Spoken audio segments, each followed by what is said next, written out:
دیا اللہ تبارک تعالیٰ نے، غار ثور کو چمکا دیا اللہ تبارک تعالیٰ نے.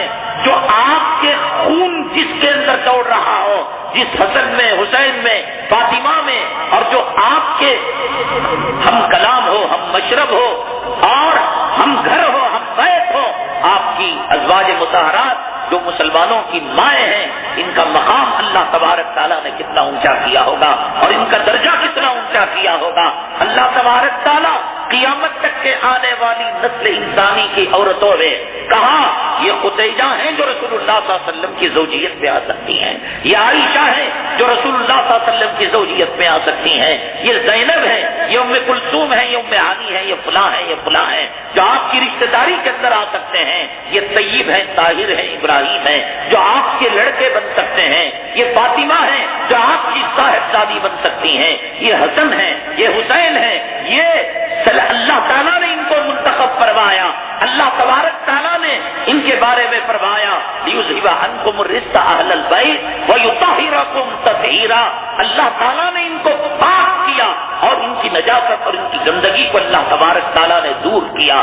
اس لیے اہل بیت سے محبت کرنا ہمارے ایمان کی دلیل ہے. کیا محبت؟ لڑکی پیدا ہو تو کسی فلم کی ہیروئن کا نام رکھو، فاطمہ نہ رکھو، قتیجہ نام نہ رکھو، یہ محبت کی دلیل ہے.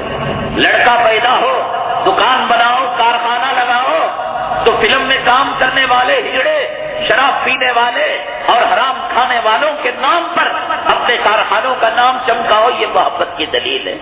یہ نفرت کرو ان ناموں کے ساتھ.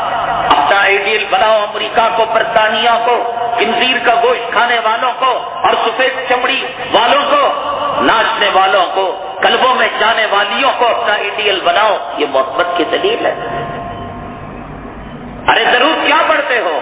اللہم صلی علی محمد وعلی آل محمد کما صلیت علی ابراہیم وعلی آل ابراہیم. درود اس وقت تک مکمل نہیں ہوتا جب تک کہ رسول اللہ صلی اللہ علیہ وسلم پر درود بھیج کر وعلی آل محمد، آپ کے اہل و عیال پر، اہل بیت پر بھی درود ہے. اللہ اے اللہ تو رحمت نازل فرما، برکت نازل فرما. ہے کئی درود دنیا کے اندر جو آپ پر تو ہو لیکن آپ کے اہل و عیال پر نہ ہو، اہل بیت پر نہ ہو. اہل بیت سے محبت، حسن سے محبت، حسین سے محبت، حضرت فاطمہ سے محبت، امہات المؤمنین سے محبت، آپ کے خاندان قبیلے سے محبت، یہ عین ایمان کا تقاضا ہے. سورہ شورا کے اندر اللہ نے فرمایا اے محمد صلی اللہ علیہ وسلم آپ کہہ دیجئے قل لا اسألکم علیہ اجرا الا المودۃ فی القربى. اے اللہ ہمیں کوئی چیز نہیں چاہیے. رسول کریم صلی اللہ علیہ وسلم کی قرابت داری، رسول کریم صلی اللہ علیہ وسلم کے اہل بیت کی محبت، یہ بہت بڑی دولت ہے اور بہت بڑی نعمت ہے. حضرت جنید بغدادی کون نہیں جانتا، کتنے بڑے اللہ والے. صوفیاء کا تذکرہ ہوگا، ولیوں کا تذکرہ ہوگا، ابدال کا تذکرہ ہوگا، اختاب کا تذکرہ ہوگا، اولیاء کا تذکرہ ہوگا. آپ کے نام کے بغیر کیا وہ تذکرہ مکمل ہوگا؟ اپنے زمانے کے بادشاہ کے مانے ہوئے پہلوان تھے، کوئی ہمت نہیں کرتا تھا ان سے مقابلہ کرنے کی. ایک سید گھرانہ تھا اس زمانے کے اندر، بڑے فقر و فاقے کا شکار ہو گیا، دانے دانے اور روٹی کے ٹکڑے ٹکڑے کا محتاج ہو گیا. بہت پریشان ہوا، بہت اس نے کوششیں کی رزق حلال کمانے کی، کوئی راستہ نہیں نکلا.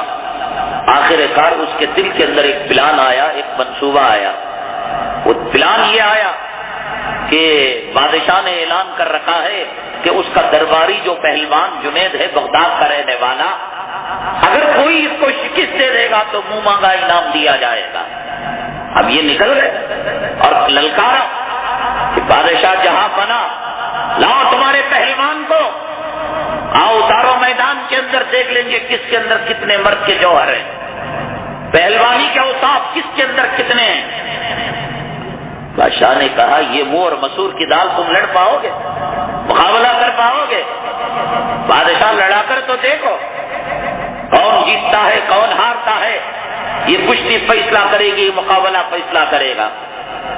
چنانچہ ایک دن ایک تاریخ مقرر ہو گئی، پورے گاؤں کے اندر، پورے شہر کے اندر، ملک کے اندر چرچا ہو گیا کہ ایک مچھر قسم کا آدمی ہلکا پھلکا جو پھونکوں سے اڑ کر یہاں سے وہاں تک چلا جائے، آج اس نے بادشاہ کے پہلوان کو للکارا ہے اور چیلنج دیا ہے۔ لوگوں کو تشویش ہوئی کہ کیا ہوگا کیا نہیں ہوگا۔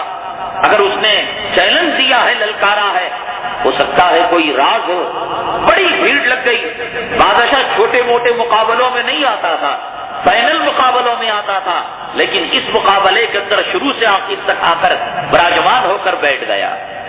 وہ آیا، حضرت جنید بغدادی رحمت اللہ علیہ ایک جنگل کے بڑے دلیر بہادر شیر کی طرح گرج رہے تھے، اور وہ ہمالیہ پہاڑ لگ رہے تھے، اور یہ دن کا لگ رہا تھا، اور ایک رائی کا دانہ لگ رہا تھا۔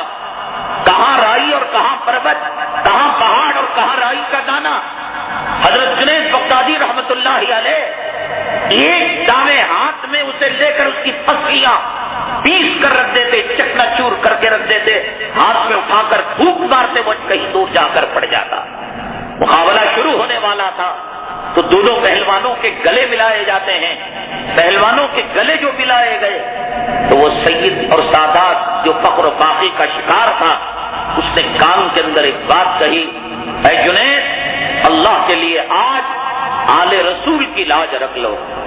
میں سید ہوں، محمد صلی اللہ علیہ وسلم کے خاندان اور قبیلے کا ہوں، بہت تنگ آ چکا ہوں، حرام کھانے کی نوبت آ چکی ہے، خودکشی کرنے کی نوبت آ چکی ہے، وقتی ذلت چند لمحوں کی تم برداشت کر لو، ہمیشہ کی عزت کا تاج تمہارے سر پر پہنا دیا جائے گا۔ جنید بغدادی رحمت اللہ علیہ نے کہا کیا کرنا ہوگا مجھے؟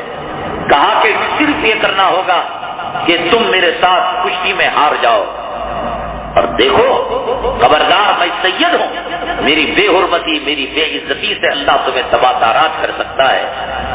تو سمجھ گئے بات، اللہ نے دل میں بات ڈال دی۔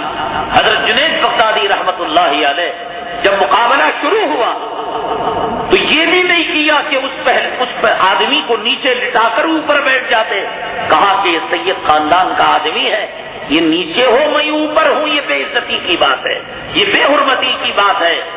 اس کو مقابلہ کرتے کرتے لڑتے لڑتے خود گر گئے اور اس کو سینے پر بٹھا لیا اور دل میں یہ خیال کیا، اے اللہ، آل رسول کا میں آج اکرام اور احترام کرنا، اللہ تو نے مجھے توفیق دی، تیرا شکریہ۔ ایک سید کا اکرام اور احترام کر رہا ہوں۔ بادشاہ نے کہا کہ بھائی یہ الٹک ہو گیا ہے، اتفاقاً ہو گیا ہے، یہ پہلوان ہارنے والا نہیں، ٹکر لینے والا، بڑی قوتوں کا ماہر ہے، یہ دوسرا مقابلہ کیا جائے۔ دوسری مرتبہ پھر بادشاہ نے کہا کہ جنید کیا ہو گیا تجھے؟ جوتوں کا ہار ڈال کر سارے شہر میں گھماؤں گا تجھے، مادرزاد برہنہ کروں گا، تجھے سولی پر لٹکاؤں گا، میری بے عزتی کر رہا ہے، تیری شکست میری شکست ہے۔ سید صاحب نے پہلے ہی کہہ دیا تھا کہ عارضی ذلت کو برداشت کر لینا، چنانچہ دوسری مرتبہ بھی لیٹ گئے اور اس کو سینے پر چڑھوا لیا، اور اس کا جو ایگزامینر ہوتا ہے اور رزلٹ دینے والا جو ہوتا ہے اس نے بتا دیا کہ جنید بغدادی شکست کھا گئے اور وہ جو سوکھے آدمی تھے وہ جیت گئے۔ کہا کہ نہیں، اسے بھی نہیں مانتا، میری آنکھوں نے دھوکہ دے دیا اور معاملہ کچھ غلط ہو گیا۔ پھر اس کے بعد تیسری مرتبہ مقابلہ کرایا گیا، تب بھی آپ شکست کھا گئے، بہت ذلت ہوئی، بڑی رسوائی ہوئی، بادشاہ نے لان کیا، تان کیا، گالیاں دی اور پورے مجمع کے سامنے برا بھلا سنایا۔ رات میں بڑے غمزدہ ہو کر آپ آرام کرنے لگے، خواب میں جناب محمد رسول اللہ صلی اللہ علیہ وسلم تشریف لائے اور لا کر عرض کیا، اے جنید، تو نے میرے خاندان کی عزت کو آج بچا لی، اللہ نے اس کے بدلے میں تجھے عزت کا تاج، ولایت کا تاج پہنا تھا۔